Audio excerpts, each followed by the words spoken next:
In this episode of Akram's Ideas, I'm going to share with you the unboxing of my brother's 1034D Serger, so stay tuned!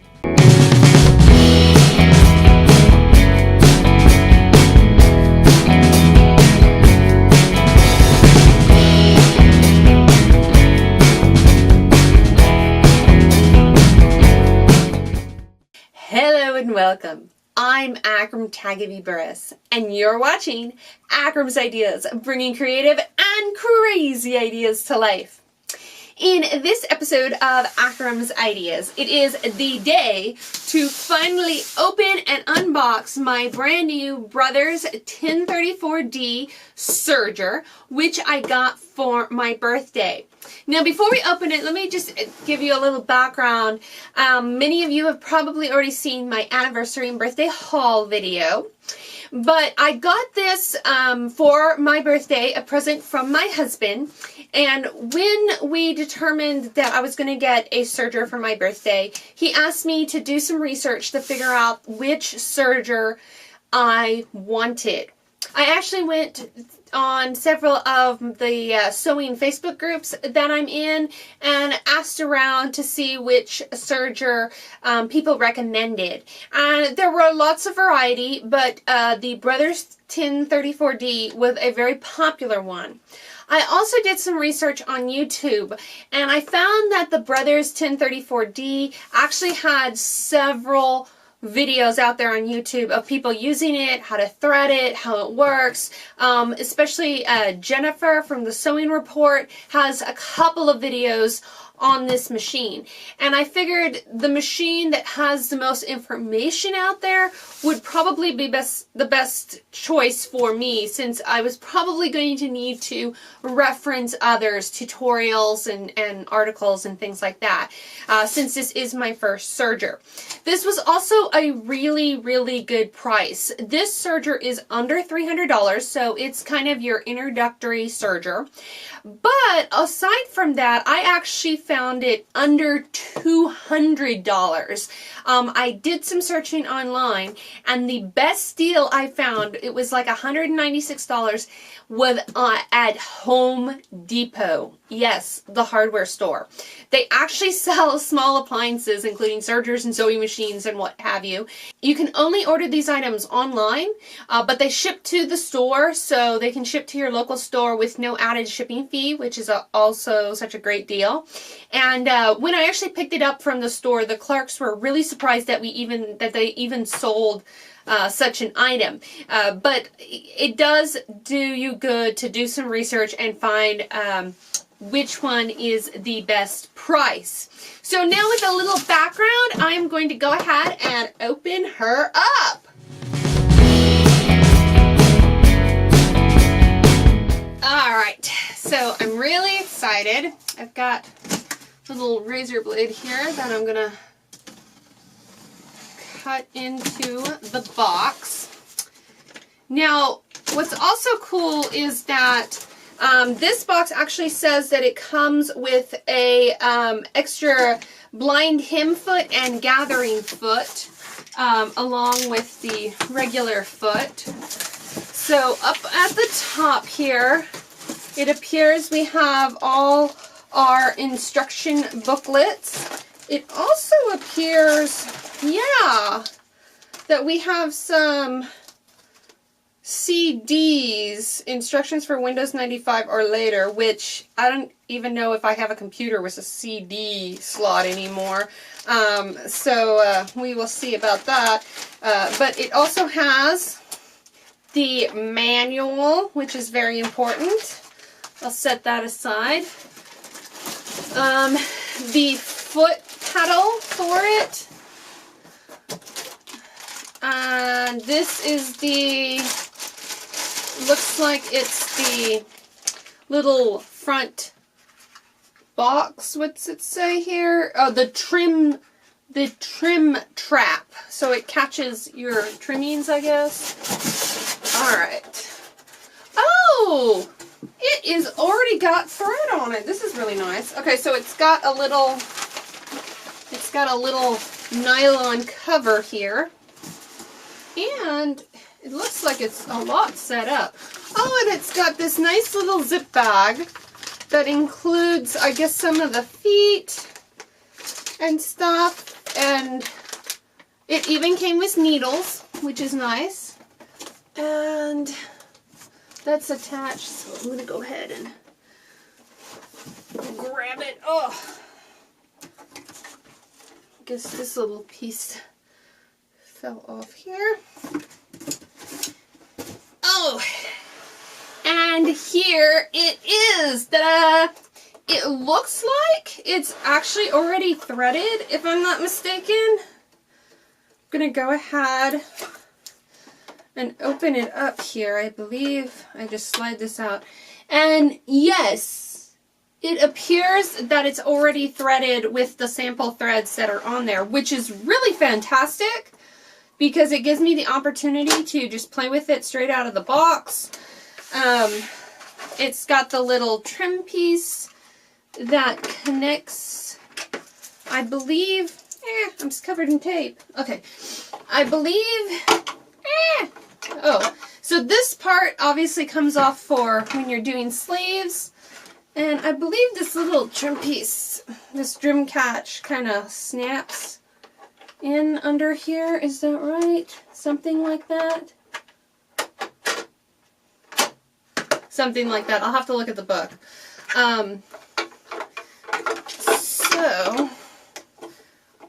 So this is the machine. And it is a 4-threaded machine. You can sew with just the 3 threads, which was something that I really was interested in. And like I said, it comes with a lovely little cover on it. And it's got this little bag of things. Let's see. So it's got these little nylon netting. I wonder what this is for. It's got a brush, tweezers, and I've got some extra long tweezers of my own as well. And it's got the 2 different feet as well as the standard foot that's on there. So it's got a gathering and a hem foot. It's got this little angle screw thing, I'm sure for something. I can only assume that these are for your cone thread. But like I said, I'll go through and look at it, the instructions. And it came with a pack of needles. So what I'm going to do now is I'm actually going to switch gears and go ahead and I made some space on the other side of the room for where this machine is going to go. So I'm going to move her over there and then we'll get to doing some test stitches.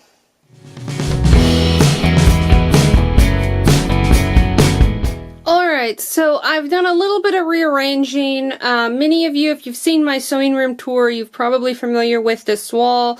I've got my Bernina Recorder 830 over there. I've got my Singer zigzag over here. And I've made room for the serger right here at the end. This is actually a old sewing table that I actually found disregarded in the dump that does not have a sewing machine in it, and it does not actually fit in the table just because of the way the serger is. I'm not sure if this is the final arrangement of how I have my sewing machines. But this is where it's going to go for right now. I might do some rearranging later. At one point there was talk about taking my Bernina and trying to shove it into this table. But I don't know at this point. But this is kind of the setup. So with that said, let's go ahead and zoom in on the serger and how it works. So, like I said, here is the machine on the desk, and I did look to see what those nylon nettings were. This is to go over like your cone thread or tall threads that are loosely bound so the thread doesn't wiggle around, which is apparently also kind of what these spool supports are. They support your thread. I have yet to figure out what these are, but like I said, I can only imagine that they're for the cone thread. So the next thing, and I'm going to just tilt the camera towards the serger here.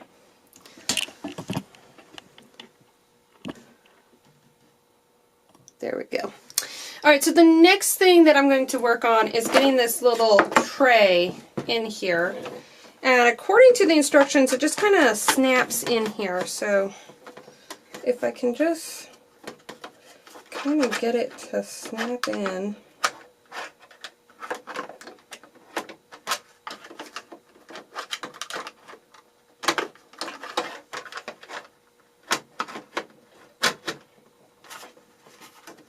Can't. Okay. It appears that it's just supposed to pop in. It doesn't. Like, I feel like it needs to go there, but when I do that, that opens up the door. And I feel like it needs to be closer. There's these little cliplets. It's got to snap onto something. See, it can't go there. It just can't go there. Instructions. Alright, so we're going to, okay, so front cover. See, it just shows installation of the trim trap is indicated below. The arrow until the contact with the front cover. Oh, there it went. So it just kind of, you just press it until it snaps into place. And then it goes to the side. Okay, so it is in place now. You can see that. Okay. So the next thing I'm going to do is the lever for lifting my foot. Is it that lever? Please use knife. Okay, that's knife. So how do I lift the foot? Okay, so this is, oh, come on. Okay, come on. There we go. Okay, so this little lever on this side of the machine lifts the foot. And, actually, where are my snips? So it apparently came, I'm actually going to go ahead and turn it. Which way? Okay, I'm turning it the right way to get this off. Well, I guess I just cut. I don't know any. It doesn't feel loose enough to pull like a bobbin, so I'm just going to cut it. And here you can see this is the little strip of fabric that came with it. I don't know if that's not going to autofocus here. That came with it that's showing the stitching. And for the heck of it, let's just do a row stitching. Let's just see if I can just do this out of the box, if it's going to work. So I'm just going to see what it's set to. Is it even doing anything?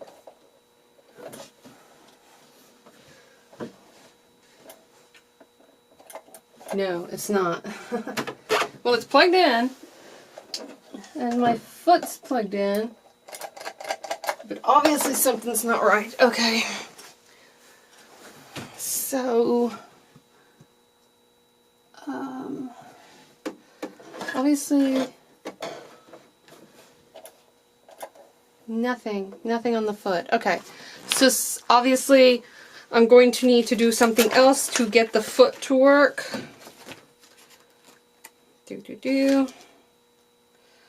Alright, turning the monitor, we got that covered. Opening and closing the front, we know how to do that. We know how to remove the free arm.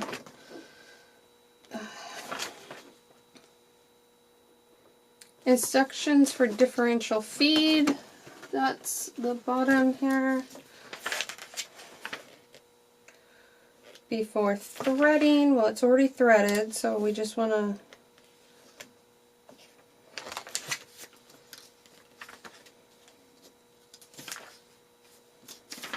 threading, and it shows all the different threads. How do you just use it? I'm not getting anywhere with this. Maybe it doesn't realize that there's fabric under there. Let me... No, something's off, because it appears that... No, it has to start prior to the thread. Okay.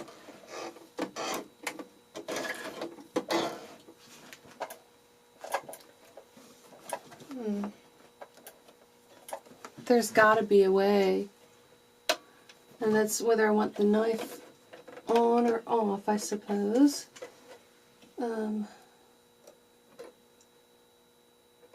Release at the lower position.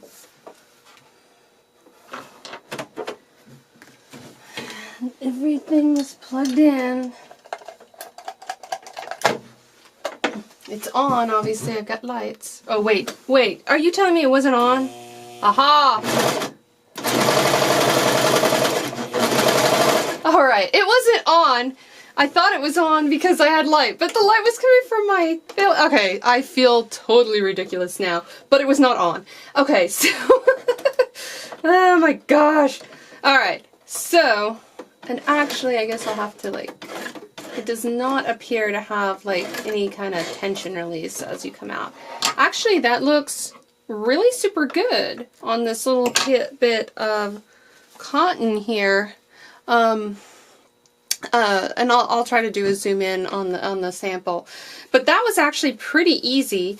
And like I said, I'll just take this off real quick and show you the threading.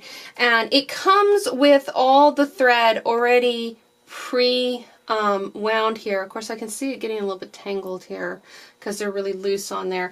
But it is color-coded, which is another great reason why I chose this particular machine. And I'll scoot it back a little bit here.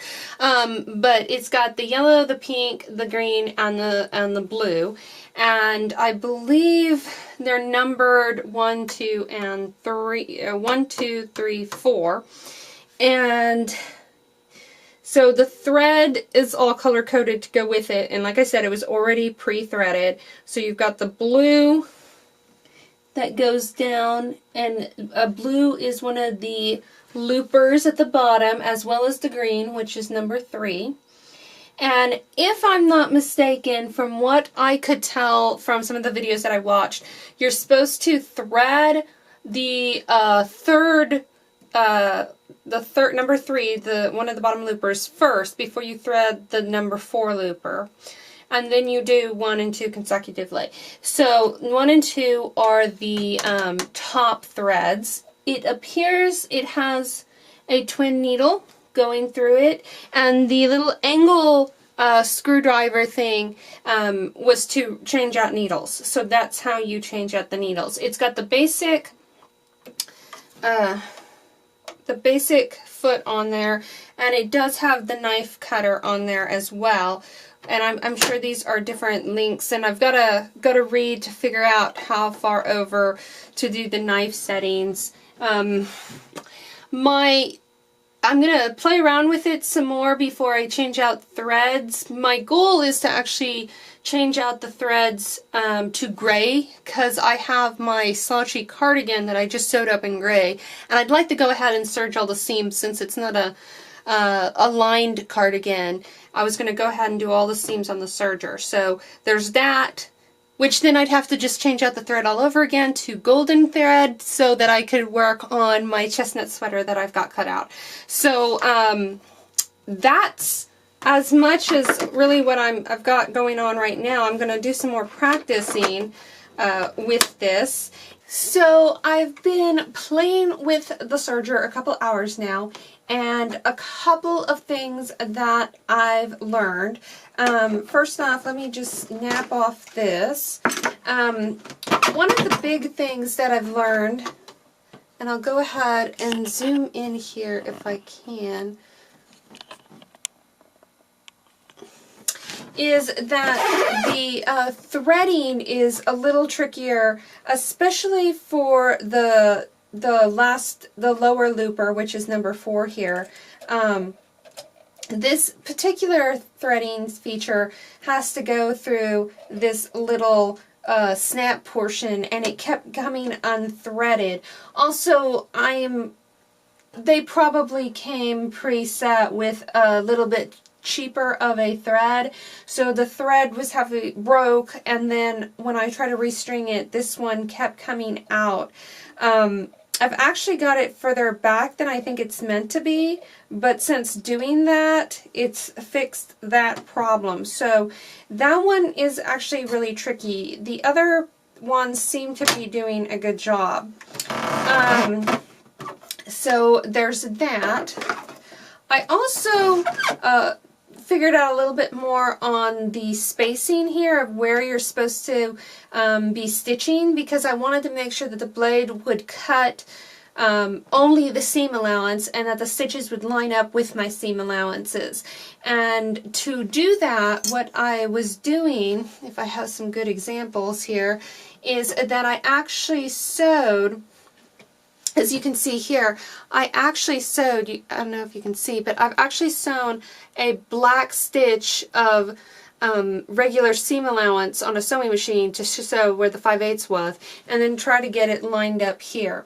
It's a little tricky because, as you can see, this bigger line here is where you want your 5/8 inch seam, and there's nothing here to kind of hold the fabric to go through there. So as you're sewing, and I'll show an example here, so if this is my edge, I'm just gotta like eyeball this. There's nothing holding this here, obviously, because it's cutting that portion. So it is a little tricky to get that. And you have your 5/8, your 1/2 inch, your 3/8, and then the very edge is 1/4 inch.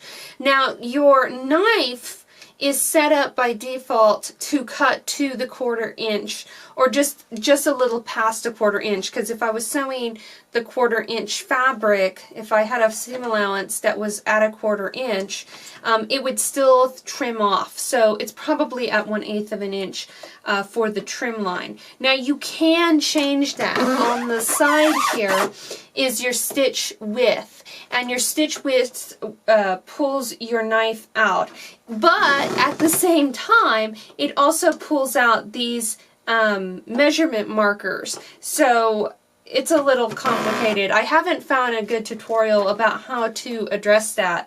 So if some of you out there know how that works, I'd love to know. So the stitch width really pretty much changes the knife, where the knife cut is. Now in order to change the stitch width,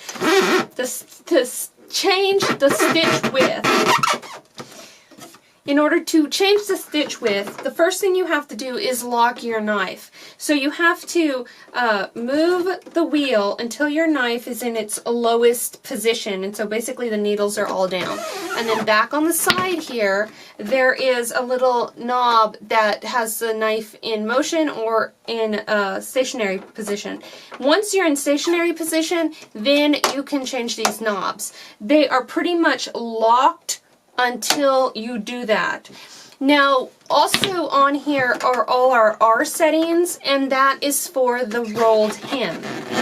And the rolled hem setting, I did play a little bit with that setting, and it creates this beautiful rolled hem, as you can see right here on this little bit of jersey that I tested. This is lovely. It's usually done on thin fabrics like chiffon or something to just finish off the edges, but I can see so many decorative applications for the rolled hem.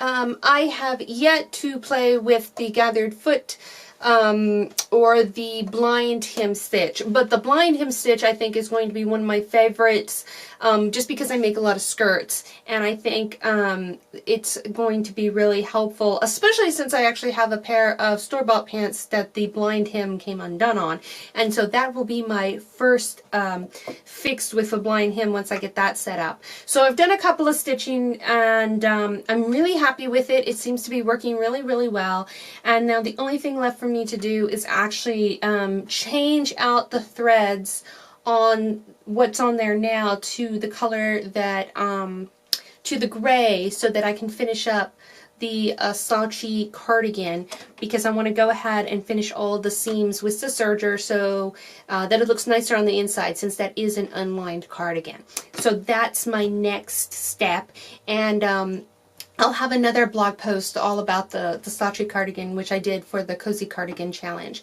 And then once I get that done, the idea is to do my chestnut sweater. The idea is to do my chestnut sweater from Coco Waha Crafts. I hope you've enjoyed this unboxing and a few little tips and tricks about the Brothers 1034D Serger. Like I said, I've got a lot more sewing and playing around with this machine ahead of me. I'd love to know in the comments below if you guys have any tips or tricks for me regarding this serger, or if you would like me to do a follow-up video with more information about some of the things that I've learned with the serger past playing with it just a few hours that I did today. So with that said, I'm going to get back to the serger and keep learning new things. I hope you've enjoyed this episode of Akram's Ideas, and if you did, be sure to give us a big thumbs up. Don't forget to follow Akram's Ideas on social media and subscribe to our channel. Thanks for watching!